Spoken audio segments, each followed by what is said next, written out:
어제 말씀을 같이 나누셨는데요. 어제 모르신 분들도 아마 계신 줄로 생각이 되는데 동일한 질문을 드리고 싶습니다. 마이크 잘 들리세요? 네. 제자입니까? 네. 자, 어제 말씀 제자입니까로 이제 시작했는데 오늘도 연속선상에서 동일한 제자입니까라는 질문으로 오늘 말씀을 나누고자 합니다. 어제는요, 이 제자입니까? 이 말씀 속에 정말 제자의 삶의 이 이유와 목적이 무엇인가? 이 목적에 대한 말씀을 우리 함께 나눴습니다. 오늘 제자입니까? 오늘 함께 나눌 말씀은요, 그러면 이 목적을 위해서 우리가 어떻게 살아가야 할 것인가? 우리 이 땅에서의 하나님께서 제자로 부르시고 성도로 부르시고 교회로 부르셨는데 우리는 어떻게 살아가야 할 것인가? 이것을 함께 나누는 시간이 되기를 바라겠습니다. 자, 여러분들 우리 한국 전에 어릴 때부터 늘 많이 듣던 얘기가 있는데요. 이런 얘기입니다. 뭐로 가도 서울만 가면 된다. 이런 말씀 많이 듣고 자라셨죠? 뭐로 가도 어떻게든 가도 정말 서울만 가면 된다. 이런 우리가 말씀을 듣고 이런 가치관들을 계속 새기면서 어릴 때부터 아마 자라는 줄로 압니다. 그러나 이 말씀은 세상적 가치관이고요, 성경적 가치관이 아니라는 것을 우리가 잘 생각하셔야 됩니다. 우리가 분명한 목적이 있지만요, 그 목적을 위해서 이 목적을 향해 달려가는 그 과정은요, 성경은 계속해서 말씀하십니다. 목적을 향해서 달려가는 그 과정이 얼마나 소중하고 중요한 과정이고, 그리고 그 과정이 바른 과정이 되어야 한다는 것을 성경이 말씀하고 있다는 것입니다. 우리가 그래서 오늘 고린도전서 16장 14절 한 절 말씀입니다. 굉장히 강력한 말씀입니다. 여러분들 고린도전서는 16장까지 말씀이 되어 있는데 1장부터 15장까지 아주 여러 가지 말씀 메시지들이 있습니다. 그러나 특별히 이 고린도 말씀은요, 이 어떤 교리적인 부분을 설명하는 그런 책이 아닙니다. 그리고 목회적인 이런 목회도가 무엇인지 사역 측면에서 이런 것을 가르쳐주는 그런 서신서도 아닙니다. 특별히 실제적인 성도의 삶, 제자의 삶, 교회의 삶 가운데 일어나는 사건 속에 어떻게 처신하고 어떻게 살아가야 할 것인가, 실천적인 이런 실제적인 교훈에 대해서 말씀해 주시는 책이 바로 고린도전서입니다. 그리고 이 고린도전서의 이 결론적인 메시지가 바로 16장 14절 말씀입니다. 자, 16장 14절 우리 다시 한번 말씀 보실까요? 뭐라고 말씀하시죠? 너희 모든 일을 어떻게 하라고요? 사랑으로 행하라. 이런 메시지입니다. 그래서 우리가 분명한 목적이 있지만 그 목적을 위해서 우리가 나아가야 될 방향성을 사도 바울은요, 이 고린도 교회를 통해서 우리에게 제시하고 있다는 겁니다. 우리가 살아가야 할 방향. 어제도 이 방향성에 대해서 말씀했는데 여러분들 이 과정은요, 특히 뭐로 가는 것이 아닙니다. 분명한 방향을 위해서 향해서 우리가 가야 된다는 것을 여러분들이 꼭 기억하셔야 됩니다. 재밌는 얘기 하나 나눌까요? 아마도 많이 들어보셨을 겁니다. 한국에 옛날에 노무현 대통령 시대인가요? 그때 나온 얘기인데 이 국회의원의 점수표 못 들어보셨군요. 웃으시는 분이 안 계시니까. 국회의원 한국에서 한국 국회의원 점수표가 나왔는데 A 학점, 수를 받은 점수가 뭐냐면요, 산수, 수학이었습니다. 왜 그러냐면요, 자기 월급하고 비자금, 정치자금 이런 것 계산을 철저했기 때문에, 또 운은 국어였답니다. 왜냐면요, 말하는 거, 그리고 뭡니까, 읽는 거, 이런 건 열심히 잘하는데 한 가지 조금 미흡돼서, 그게 뭐냐면 다른 사람들의 얘기를 듣는 거. 이 듣는 것이 약간 부족해서 우를 받는데, 미는 뭐냐면요, 외국어. 그래서 요즘은 비행기 타고 하루 만에 뭐 LA로 왔다 갔다 하고 그런 시대가 됐지 않습니까? 그래서 전 세계로 쉽게 왔다 갔다 할 수 있는 때가 됐습니다. 그래서 외국의 외교 때문에 굉장히 많이 왔다 갔다 합니다. 그렇지만 외교 성과는요, 어떻게 됐다고요? 미미했기 때문에. 그래서 미 점수를 받았답니다. 양은요, 사회 점수. 맨날 봉사 외치면서 추석이나 설날만 돼야지 자기 고향으로 가서 봉사하고, 또 마지막 F 학점 받은 이 점수가 뭘까요? 도덕입니다. 도덕. 맨날 치고받고 싸우고 욕하고 이러니까 도덕 점수를 받았답니다. 그런데 과목 중에서 아예 점수가 안 나온 과목이 있었답니다. 그게 무슨 과목인지 아십니까? 체육이었대요. 체육. 몸집은 좋고 힘은 좋고 달리기는 열심히 합니다. 그래서 저기 100m 저 지점을 향해서 땅 하고 달리는데 나중에 알고 보니까요, 힘껏 다들 달리는데 거꾸로 달립니다. 거꾸로 달립니다. 이런 얘기가 무슨 얘기를 하냐면 한국 정치를 풍자하면서 방향이 잘못되어 가고 있다는 한국 정치를 풍자한 내용이 바로 이런 내용이었습니다. 정치뿐만이겠습니까? 어제도 우리 이 시대, 디스 제너레이션에 대해서 함께 나눴는데, 지금 사실 우리가 지금 세상이 굉장히 급변했습니다. 그리고 우리가 살면서 이 세상이 정말 급변하고 있다는 것을 몸으로 우리가 느끼면서 살아갑니다. 우리가 지금 에너지 측면에서 보시면 이 가스, 석유가 없으면 이 세상이 돌아가지 않죠. 제가 그래도 정유공장 엔지니어 출신입니다. 그래서 이 석유가 없으면요, 여러분들 옷, 이런 모든 화학 제품 이런 것들이 석유로부터 시작됩니다. 그런데요, 이 석유가 시작된 것이 그렇게 오래되지 않았습니다. 1차 세계대전 때요, 처칠 제독이 해군으로 해서 브리탄이 계속해서 승승장구했지 않습니까? 그런데 그때 처칠 장군이 이용했던 그 배가 연료가 뭐였냐면 석탄을 뗐습니다. 근데 석탄 떼다 보니까 너무 늦고 너무 시간들이 많이 걸리고 또 양을 많이 집어넣어야 되니까, 그래서 이 군함을 뭘로 바꾸냐면 오일로 바꾸기 시작합니다. 그러다 보니까 빨라지고 정말 더 위대한 그런 해군력을 가지게 됐고, 1차 세계대전, 2차 세계대전, 처칠이 그렇게 유명했고, 그래서 이제 세계대전 그 당시에 오일을 차지하기 위한 전쟁이 중동 지역에서 일어나고 이런 일들이 일어났지 않습니까?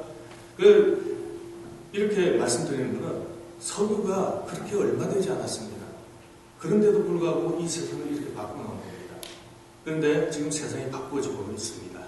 이제는 석유는 화석연료가 뒷걸음치고 이제 뭐냐면 리튬 전쟁이 일어나기 시작했습니다. 전기, 이제 전자 배터리.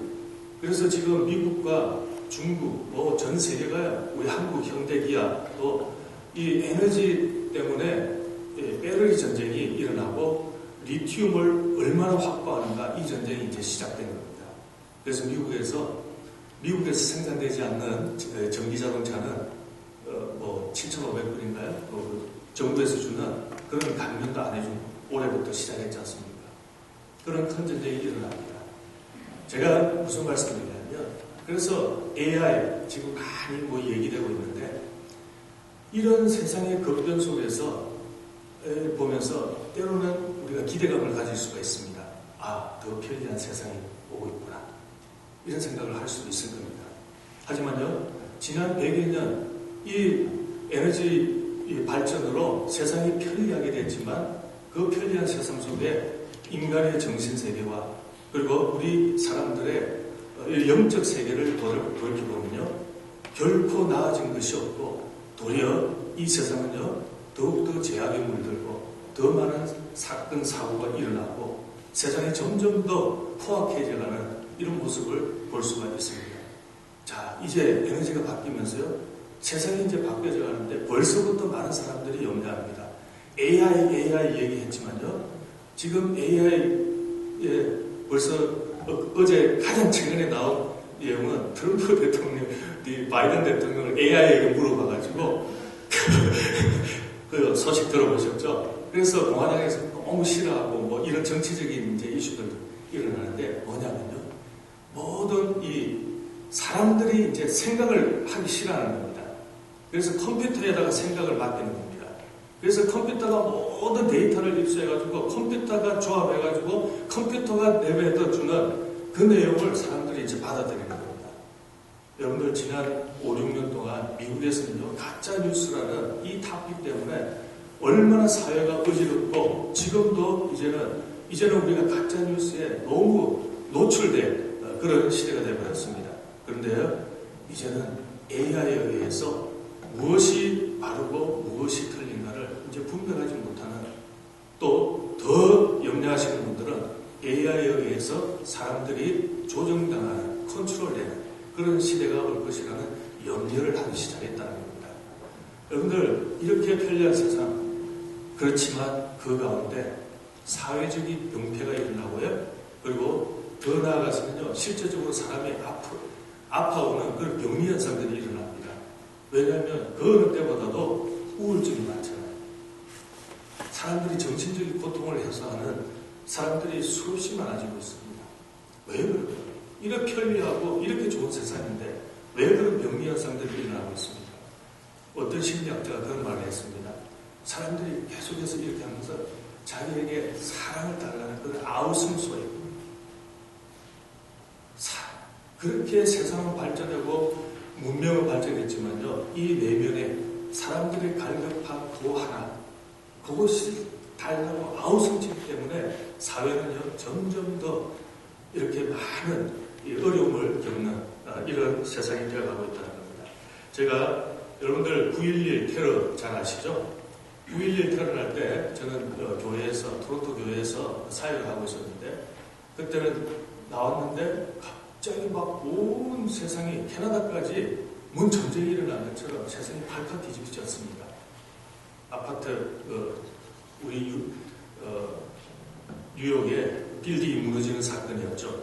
근데 그 9.11 사건 이후에 이제 무명의, 아마 설교자였던 것 같아요. 무명의 분이 이 글을 내놓은 것이 이제 많이 전달됐었는데, 그때 제가 이 글을 읽고 계속해서 이 글을 간직하면서 세상을, 이 시대를 분별하고 세상의 모습, 그리고 우리의 모습들을 생각해보는 그런 좋은 글이 있어서 오늘 이 시간 다시 한번 여러분들에게 좀 전달해 주고자 합니다. 이런 글입니다. 건물은 높아졌지만 성질은 더 급해지고, 고속도로는 넓어졌지만 시야는 더 좁아졌다. 소비는 많아졌지만 더 가난해지고, 더 많은 물건을 사지만 기쁨은 줄어들었다. 집은 커졌지만 가족은 더 적어졌고, 더 편리해졌지만 시간은 더 없다. 학력은 높아졌지만 상식은 더 부족하고, 지식은 많아졌지만 판단력은 더 모자란다. 전문가는 늘어났지만 문제는 더 많아졌고, 약은 많아졌지만 건강은 더 나빠졌다. 가진 것은 몇 배가 되었지만 가치는 더 줄어들었다. 말은 너무 많아졌지만 사랑은 적게 하며 미워하기는 너무 자주 하고 있다. 그러면서 줄줄이 얘기합니다. 그러면서 이제 마지막에 이렇게 얘기합니다. 너무 분별 없이 소비하고, 너무 적게 웃고, 너무 빨리 운전하고, 너무 성급히 화를 낸다. 너무 많이 마시고, 너무 많이 피우며, 너무 늦게까지 깨어있고, 너무 지쳐서 일어나며, 너무 적게 책을 읽고, 반면에 TV는 너무 많이 본다. 그리고 너무 드물게 기도하고 있다. 이렇게 마무리하고 있습니다. 여러분들, 이 메시지가 여러분들 동감이 되십니까? 저는 이 글을 읽는 순간부터 지금까지 100% 이 글에 동감하면서, 그리고 이 글을 할 수만 있다면 전할 수 있을 때 이 글을 전합니다. 우리의 세대, 우리의 모습을 볼 수 있는 그런 좋은 글이 아닌가, 이런 생각이 듭니다. 여러분들, 1986년, 87년도에 하버드 대학의 데렉북 총장이 있었습니다. 이분이 이 총장 보고서를 썼는데, 그 보고서에 어떤 글을 남겼냐면요, 미국의 저명한 정치인이나 또 유명한 이런 경제계 이런 인사들이 도덕적으로 타락한 이런 사람들의 예를 들면서, 더 이상 종교가 젊은이들에게 가치관을 심겨주기에는 이제 가치관을 심어줄 수 있는 그런 종교기관이 아니라는 겁니다. 그리고 학교 교육도 어떤 정답, 해답, 도덕적인 사건, 윤리적인 사건, 사회적인 이런 문제들에 대한 해답을 제시하는 것이 아니라 학교 교육이라는 것이 학생들에게 정말 그런 문제에 대해서 인간적인 판단력을 키워주는, 해답이 아니라 인간적으로 내가 어떻게 생각하고 내가 어떻게 저것을 판단할 것인가, 이것을 가르쳐주는 것이 학교 교육이다. 이렇게 얘기하면서요, 그분이 중간보고서 결론에 이렇게 보고를 했습니다. 더 이상 대학 교육이 학생들에게 도덕과 윤리에 대한 무엇을 가르쳐야 될지, 무엇을 가르치고 있는지 정말 회의적이다. 이렇게 결론을 교수의 마지막 보고서였습니다. 여러분들, 왜 제가 이렇게 장황하게 서두에 말씀드리냐면요, 저는 여러분들에게 분명히 말씀드리고 싶습니다. 우리의 문제가 뭔지 아십니까? 우리의 문제는요, 문제의식이 없다는 것이 문제라는 겁니다. 우리가 이 세상에 살면서요, 이 제너레이션에서 살면서요, 분명히 우리 주변에서 이런 일들이 일어나고 있는데도 불구하고 저 여러분들은요, 심지어 교회에서도요, 교회 안에서 일어나고 있는 일들을 보면 아이고, 그게 뭐 당연하지. 문제의식이 없다는 겁니다. 오늘 저는 여러분들에게 분명히 말씀드리고 싶습니다. 기독교인의 삶, 우리 크리스찬의 삶, 더 나아가서는요, 이 제자의 삶은요, 이 문제의식을 분명히 알아야 됩니다. 그리고 우리 주변에서 일어나는 모든 일들을 잘 분별하고 거기에 대한 분명한 해답이 성경에 있다는 사실을 깨닫고 그 해답을 찾고 그 해답으로 여러분들의 그 일어난 모든 문제들을 해결하기 위해서 노력하고 실천해 나가는 삶, 이 삶이 우리 기독교인의 삶이라는 겁니다. 그래서 오늘 사도 바울은요, 교회 얘기 어제도 잠깐 말씀드렸으니까 우리 더 이상 하지 않겠습니다. 그래서 교회가 어떤 초대교회 오늘 말씀드릴 텐데요. 그래서 오늘 사도 바울은요, 저와 여러분들에게 방향 제시를 하는 겁니다. 모든 것에 대해서 여러분들 어떤 부분, 이런 부분이 아니라 사도 바울이 오늘 얘기합니다. all thing, 모든 일에 대해서 그 모든 일이 뭡니까? 좋은 일도 있을 수 있지만요, 사실은 안 좋은 일, 정말 사건, 사고, 어려운 일들, 이런 일을 지금 사도 바울은요, 결론을 하고 있습니다. 세상에서 일어나는 이런 모든 일들, 어렵고 힘들고 우리가 정말 피하고 싶은 이런 일들 가운데 이제 그 일들에 대해서 어떤 방향을 제시하냐면요, 사실 고린도 교회는요, 여러분들 사도행전 18장에 보시면요, 사도 바울이 2차 전도 여행을 떠나면서 이 고린도의 18장에 보시면요, 고린도의 브리스길라와 아굴라는 아름다운 사람들도 만나고 함께 천막 지으면서 저녁에는요, 회당에 가서 공부를 막 가르칩니다. 그러다 보니까 고린도에 있던 전혀 복음을 듣지 못한 사람들이 예수가 그리스도라는 이 메시지에 사람들이 막 몰려옵니다. 그래서 믿게 되는 역사가 일어나고요. 그래서 사도 바울이 막 사람들이 옆에서 핍박을 합니다. 거기에 유대인들도 있지 않겠습니까? 그래서 막 핍박을 하는데도 그럼에도 불구하고 1년 6개월 동안 사도 바울이 고린도에서 말씀을 가르치고 자기가 일하면서 낮에는 천막 지으면서 밤에는 회당에 가서 예수는 그리스도라는 이 하나님의 메시지, 복음을 전달했습니다. 1년 6개월 동안. 그래서 많은 믿는 사람들이 이제 고린도에 생겨나고 고린도에 교회가 형성되게 됩니다. 그런데 나중에 이제 들려오는 소식에 보니까 고린도 교회에 어떤 일들이 일어났냐면요, 성경에 이런 일들이 과연 기록되어야만 할까라고 의심할 정도로, 여러분들 고린도전서 1장부터 한번 잘 읽어보십시오. 시기와 질투와 분쟁과 분투와 심지어 성도들을요, 이 바깥 법정에다가 고발하는 이런 사건들이 기록된 것이 고린도전서입니다. 믿으십니까? 성경에 이런 얘기가 기록되어 있습니다. 정말 이것은요, 남 얘기가 아닙니다. 우리가 살아가는 공동체 안에는요, 우리가 사람과 사람들이 살아있기 때문에, 함께하기 때문에 이런 일들이 일어날 수 있다는 것을 성경을 통해서 말씀해주고 있는 겁니다. 그러나 이 문제가 있는 것으로 그냥 문제가 있다 이것이 아니라 문제의식을 가지고 그 문제를 해결하려는 여러분들 해답을 찾고 그 해답을 가지고 노력하는 삶을 살게 하기 위해서 주님께서는요 사도 바울을 통해서 이런 결론을 우리에게 주시고 있다는 겁니다. 여러분들 근친상간 결혼 문제, 심지어 예배 문제, 교회에서 왜 방언을 하느냐, 예언을 하느냐, 이런 얘기들, 은사 얘기, 수없이 고린도 교회의 문제를 지금 15장까지 얘기하고 있는 겁니다. 그런데 이 모든 일을 무엇으로 해요? 사랑. 해답은 사랑이라는 것입니다. 여러분들 그 어떤 인간의 지식과 인간의 판단과 여러분들이 가지고 있는 이 인생의 경험이 아니라는 겁니다. 우리 주변에 일어나고 내 자신과 우리 사회와 그리고 이 세상에 일어나는 모든 문제들의 해결 능력은요 어디로부터요? 사랑으로부터. 사랑. 그래서 사도 바울은요 고린도 교회에 이렇게 권면하는 겁니다. 그리고 오고 오는 세대 가운데 우리가 어떻게 살아가야 할 것인가, 우리의 삶의 방향을 제시하는 메시지가 오늘 이 한 줄의 말씀에 담겨 있는 겁니다. 모든 일을 사랑으로 해라는 겁니다. 여러분 사랑합니다.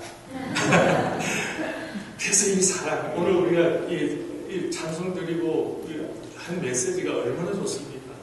그 안에 메시지가 다 담겨 있잖아요. 그런데 그 메시지가 우리가 이 입술과 머리에서만 머무는 것이 아니라 어디에? 우리의 가슴 가운데 다가온다면 얼마나 좋겠습니까? 그래서 찬양 한 곡 부를 때도 여러분들 가슴으로 부르시면 여러분들 되시기 바라겠습니다. 그래서 사랑입니다. 그런데요, 사랑. 여러분들 사랑이 무엇입니까? 옛날에 저 어릴 때 신문에 그 조선일보가 무슨 신문에 보면 항상 러브 이즈라는 토막, 여러분들 기억나십니까? 한국에서 러브 이즈 해가지고 매일매일 사랑이 무엇인가 매일매일 메시지를 주는 그런 부분이 있었는데, 요즘은 사랑 하면 동성연애자들이 러브 이즈 러브, 동성연애자들의 구호가 되어버렸습니다. 그래서 사랑하면 무슨 사랑? 그래서 모든 상대적인 이 절대적 윤리, 절대적 가치 이런 것들이 다 사라져버린 시대이기 때문에 사랑에 대해서 심오하게 깊이 생각하려고 하지 않습니다. 이런 시대에 그러면 사랑이 무엇입니까? 이런 걸 보면요, 이 잘못된 질문입니다. 사랑은요 누구나 다 잘 알고 있죠. 그리고 혹시 여러분들 잘 모르시면요, 혹시 잘 기억이 안 나실 겁니다. 사랑이 뭔지. 그러면요, 사랑을 잘 리마인드하기 위해서 사도 바울이 고린도전서 10장에 13장에 보시면요 아주 자세하게 설명드렸습니다. 자, 그러면요 사도 바울이 마지막에 이렇게 얘기합니다. 사랑을 뭐라고요? 사랑으로 행하라. 모든 일, 이 모든 일은 사랑으로 하는데 사랑으로 어떻게 하라고요? 사랑을 깨닫고 사랑으로 이해하고 이것이 아니라, 거기에 그치는 것이 아니라 사랑으로 행하는 겁니다. 여러분들 사랑이 뭔가 질문은 어쩌면 잘못된 조금 잘못됐다고 할 수 있나요? 우리가 다 아는 거니까 질문할 필요도 없는 거죠. 그런데 우리가 질문해야 될 것이 뭐냐면요, 어떻게 사랑을 실천할 것인가, 어떻게 사랑을 실천할 것인가, 이것이 저와 여러분들의 계속되는 삶의 질문이 되어야 된다는 겁니다. 자, 그렇다면요 사랑을 어떻게 실천할 것인가. 저 어제 장로님이 저 대학교 어디 나왔느냐고 소개도 하시더라고요. 저 깜짝 놀랐습니다. 근데 저 하여튼 한국에 H대 나왔는데 제가 학교 다닐 때는요 학교에 대한 이 자부심이 하나도 없었습니다. 그래서 2학년 마치고 학교를 그만둬버리고 이 군대를 갔습니다. 그래서 다시 다른 공부하려고. 그러면서 다시 돌아오긴 했는데, 그리고 졸업했습니다. 그런데요 캐나다 이민 와가지고 내가 다녔던 학교가 그렇게 좋은 학교고 그렇게 좋은 정말 학교였구나. 왜 그런지 아십니까? 제가 캐나다에 와서 신학을 공부하게 됐는데 신학 공부하면서 사랑이 깨닫게 됐습니다. 그리고 이 사랑을 어떻게 해야 되냐? 실천하는 삶을 살아야 되는데, 제가 가만히 생각해보니까 4년 동안 학교 다니면서요, 계속해서 로고에 사랑의 실천, 사랑의 실천, 사랑의 실천. 학교, 뭐라고 그럽니까? 교훈이라고 하나요? 그 교훈이 저희 대학교에 사랑의 실천이었더라고요. 그래서, 야, 내가 좋은 대학교에 갔는데. 그래서 저는, 좋은 학교에 다녔구나. 감사하네. 하나님께서 또 그것을 인도해 주셨구나. 이런 생각까지 들 정도로 이 사랑의 실천이라는 이 단어, 표현 하나만 가지고도 굉장히 기뻤던 그런 경험이 있습니다. 사랑은 실천해야 되는데요. 어떻게 실천해야 될까? 첫 번째는 말 한마디에서부터 시작합니다. 말 한마디에서부터.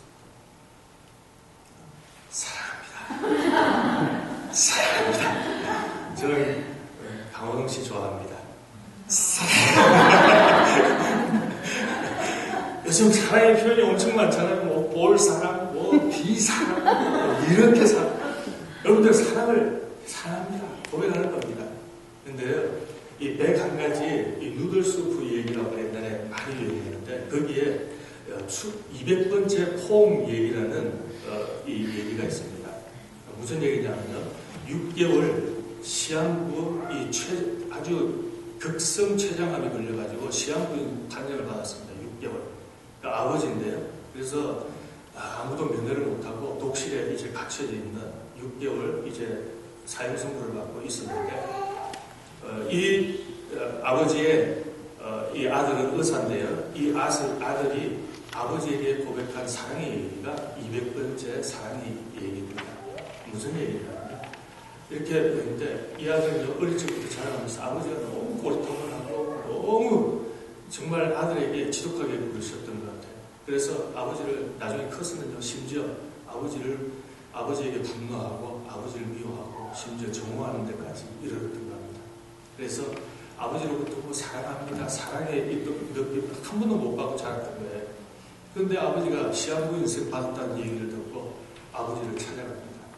그래서 말도 못하고 이렇게 있는데, 이 아들이 이제 6개월밖에 남지 않은 아버지를 생각하면서 이제 아버지를 사랑해야 되겠다. 아버지한테 사랑한다고 고백해야 되겠다. 이런 용기를 내가지고 아버지한테 다가갑니다. 그래서 아버지를 붙잡고 아버지 사랑하고 싶습니다. 이렇게 얘기해요. 그래서 이 아버지 안았는데 아버지가 그냥 뻣뻣하게 이렇게 긴장하는 거예요. 근데 이 아들은 계속해서 찾아가서 아버지 사랑합니다. 사랑하고 싶습니다. 이렇게 계속. 근데 아버지가 점점 더 이제 몸이 녹아 들어가는 거예요. 그러면서 200번째 이 아들이 아버지를 이렇게 껴안았는데 사랑합니다 고백했을 때 아버지가 눈물을 쭉쭉 흘리시면서 아들을 품으면서 아들아 나도 너를 사랑한다. 이런 얘기가 바로 200번째 포옹이 됩니다. 여러분들 사랑합니다 고백하는 거예요. 그리고 아무리 미흡고 힘들고 어려운 일이 있더라도 내가 먼저 다가가서 사랑합니다. 그래서 우리 인생에 풀리지 않는 문제가 없습니다. 이 유일한 해답, 사랑해라는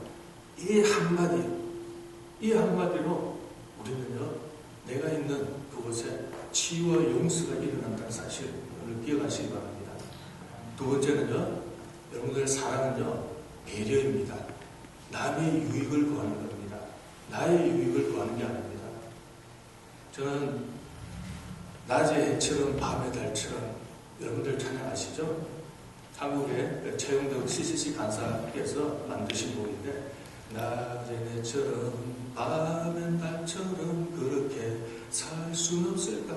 이 어떻게 살아갈 거에 그의 고민을 이 노래로 담은 겁니다. 사실은 그 딸이 16살 뇌종양으로 아마 돌아가시고 난 다음에 자기가 더 정말 고백적인 그런 고백의 찬양이 이 고백이랍니다. 근데요, 그 2절을 저는요 항상 중얼중얼거립니다.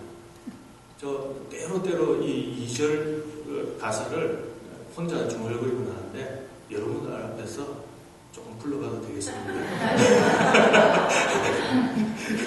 제 우리 와이프가 이 찬양하면 아마 놀랄 텐데 이런 겁니다. 예수를 예수님처럼 바울처럼 그렇게 살 순 없을까? 그 다음 이어지는 말씀이 이런 말씀. 남을 위하여 당신들의 온몸을 온전히 버리셨던 것처럼 주의 사랑은 베푸는 사랑, 값없이 거저주는 사랑.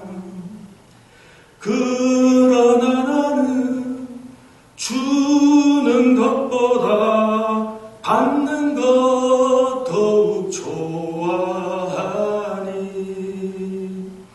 나의 입술은 주님 닮은 듯하나 내 맘은 아직도 추하여 받을 사랑만 계수하고 있으니 예수여 나를 인도하소서. 박수까지.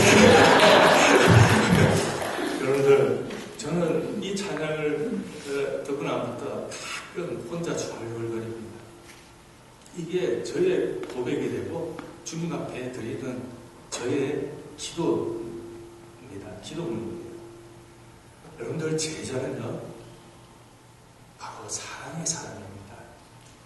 그리고 교회는요 바로 사랑의 공동체가 되어야 됩니다. 오늘 사도 바울은요, 여러분들 로마서 말씀을 보시면 로마서도 사도 바울을 통해서 기록된 말씀인데 교리를 잘 얘기합니다. 그래서 여러분들 로마서를 대하면 굉장히 딱딱하고 뭐 교리 그리고 율법에 대한 책이다 이렇게 되지만요, 그 로마서를 잘 읽어보십시오.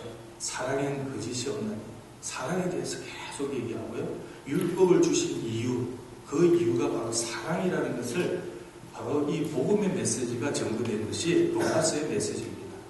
그래서 사도 바울은요 로마서에 보시면요, 사랑이 거짓 없고 사랑이 최고다, 사랑이 최고의 그리고 율법이다, 이렇게 정말 그가 호소하고 있는 내용이 이 로마서 말씀입니다. 또 계속해서 사도 바울은요 골로새서 이런 말씀도 보면요, 사랑 외에 더 진한 것은 없다. 그래서 사랑은 모든 죄를 덮는다, 허물을 덮는다, 이렇게 말씀해주고, 또 이 고린도전서 고린도 교회에 허물 많고 정말 우리가 손가락질하고 싶은 이 교회에 사도 바울은요 그들에게 권면하기를 모든 일을 사랑으로 행해라, 이렇게 사도 바울이 권면하고 있는 내용입니다. 근데 사도 바울이 어떤 사람이었습니까? 예수 믿는 사람들 잡아서 어떻게 그들을 막 감옥에 넣고 심지어 그들을 적석 심판으로 사람들을 해치려고 했던 그런 사람이었습니다. 그래서 이지적으로 생각하고 인간적인 판단과 그런 아주 학문적인 가지고 그런 아주 사나운 사람이었습니다. 근데 이 사람이 바뀐 거예요. 왜요? 예수님의 사랑을 만나고, 예수님의 사랑을 만나고 난 다음에 바뀌어진 겁니다. 그래서 가장 신약 성경의 많은 부분을 기록해줬던 이 사도 바울의 모든 고백 속에는요, 핵심은 바로 사랑이었습니다. 그리고 우리가 제자들 중에서 터프가이 누굽니까? 베드로.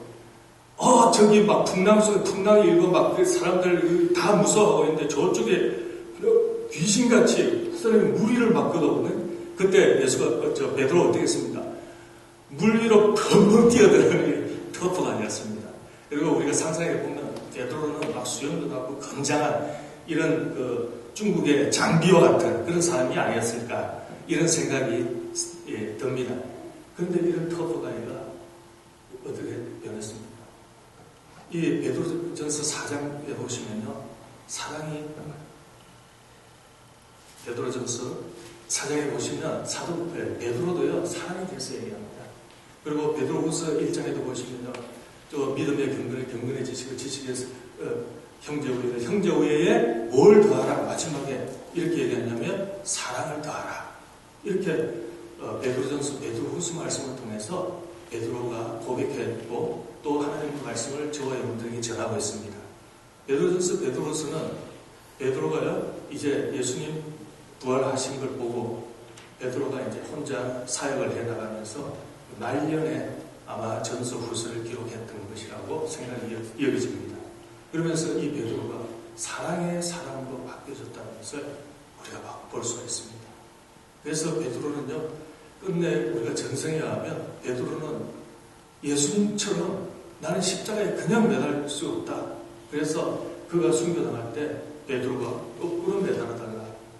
전성입니다. 그래서 거꾸로 매달려 그 예수님의 사랑에 자기가 할 수 있는 마지막 그런 순간을 맞이했다는 것이 내려오고 있습니다. 여러분들 사랑하면 또 성경의 제자 중에 누굽니까? 사랑의 사도 하면 아마 바울, 베드로는 여러분들 사랑의 사도다 생각이 안 했었을 겁니다.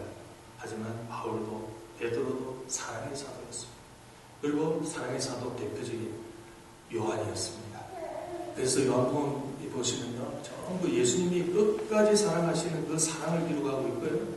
그리고 오늘 모든 이 메시지가 요한일서, 요한삼서 보시면 사랑. 그래서 하나님은 사랑이시다. 그래서 서로가 사랑하자. 이런 메시지를 계속해서 요한이 던진 겁니다. 그래서 따라다니던 요한의 제자가 있었어요. 제자들이. 그래서 요한이 밤모섬에 귀향을 갔다가 다시 돌아와서 이 밤모섬에서 요한계시록을 기록하고 있지 않습니까?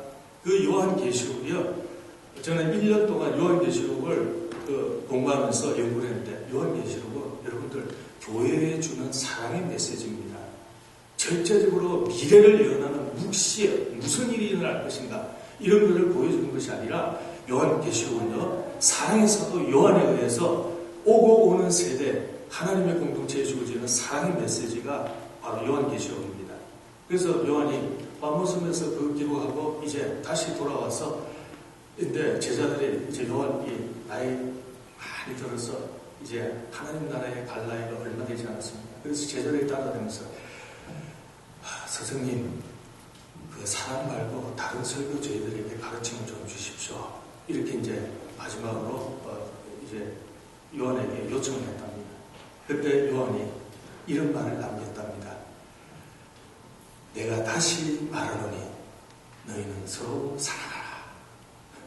그러면서 서로 사랑하는 메시지를 제자들에게 주셨답니다. 여러분들 마가복음 10장 45절 보시면요. 예수님께서는 이렇게 말씀하십니다. 내가 온 것은 섬김을 받으려 함이 아니라 섬기려 하고 도리어 뭐라고요? 자기 목숨을 많은 사람들에게 주시기 위해서 목숨까지 주시기 위해서 오셨다고 말씀하고 있습니다. 그리고요.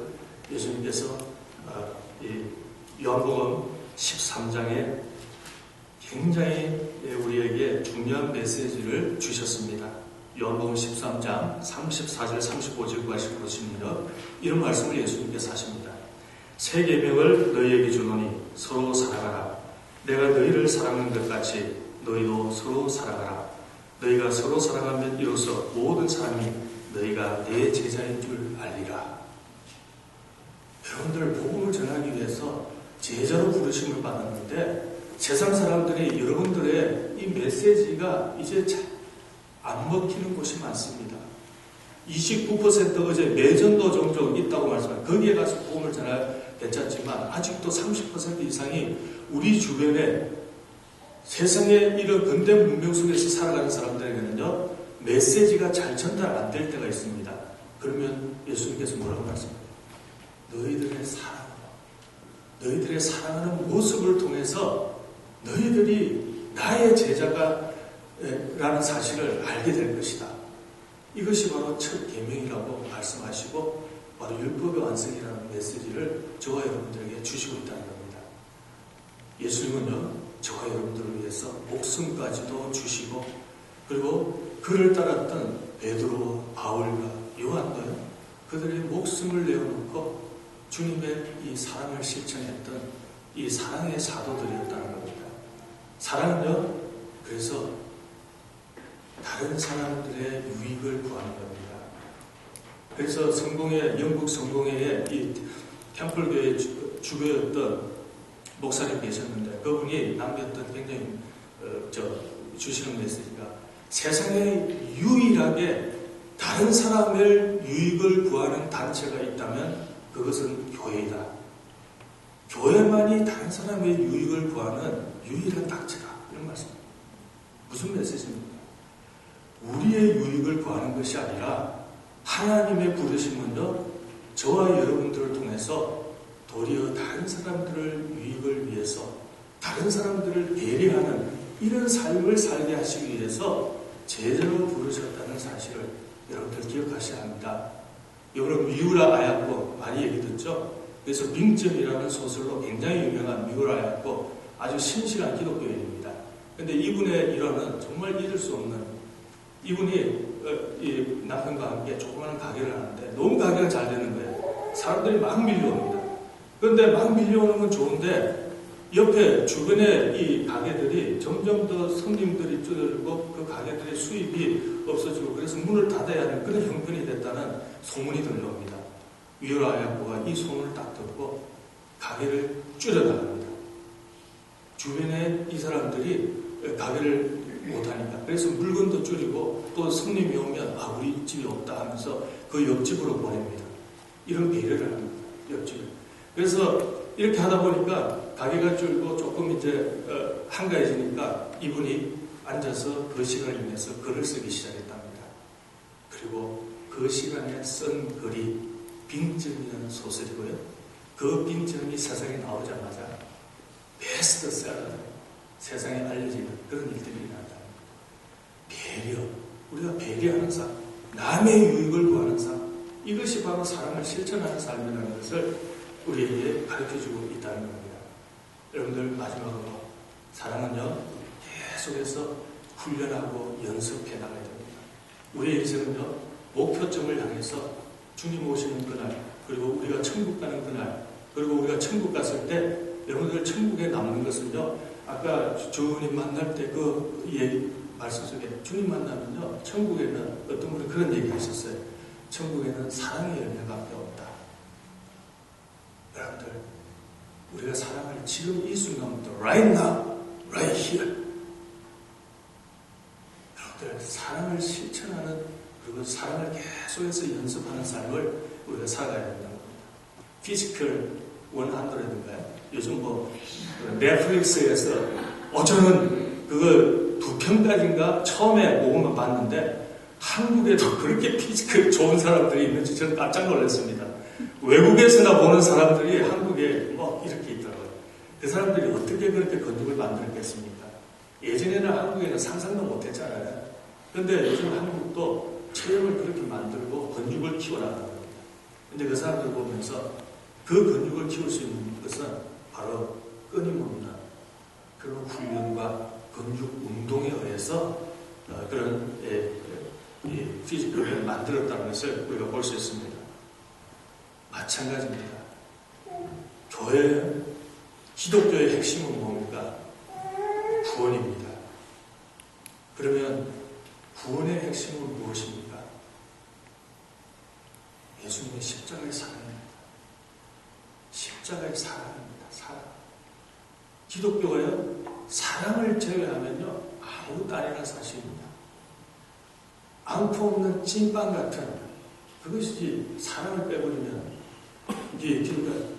그래서 우리는 이 기독교가 정말 기독교답게 만들고, 또 교회가 교회답게 만들고, 또 교인이 교인답게 살아가는 이 삶의 방향은 우리가 사랑을 실천하는 삶입니다. 그리고요, 제자가 되고 한 손에 복음 들고 한 손에 뭘 들어야 됩니까? 궁극적인 하나님께서 주신 그 명령을 향해서 나갈 때 세상 가운데 모든 족속, 모든 나라 가운데, 그리고 모든 백성과 방언 가운데 우리는 복음을 전달해야 되는데, 이 복음은요 바로 하나님의 메시지입니다. 그리고 또 한 가지는요 바로 이 사랑으로 제자의 삶을 살아나가는 것입니다. 그래서 계속해서 우리가 이 사랑을 연습하고 사랑의 근육을 계속해서 다듬었을 때 우리가 하나님의 정말 아름다운 사랑의 문대가 되고 또 하나님께서 하시고자 하는 하나님의 계획에 붙들리는 개인과 그리고 공동체와 그리고 다 나아가서 이 땅의 기독교가 될 줄로 믿습니다. 안창호 선생님 이제 요 미주에 있었지 않습니까? 그리고 한국에 우리 조선 땅으로 돌아갔습니다. 조선 땅으로 돌아가서 보니까 그 36년 그 치아 가운데 너무 사람들이 움츠려 있었던 겁니다. 그래서 안창호 선생이 전국 방방곡곡 다니면서 이렇게 외쳤다고 하네요. 사랑을 공부합시다. 애국 계몽운동을 펼치면서 사랑을 공부합시다. 사랑을 공부합시다. 막 다니시면서 그러셨대요. 그런데 저는 오늘 여러분들에게 주장하고 싶습니다. 여러분들 사랑을 실천합시다. 사랑을 실천합시다. 사랑을 실천합시다.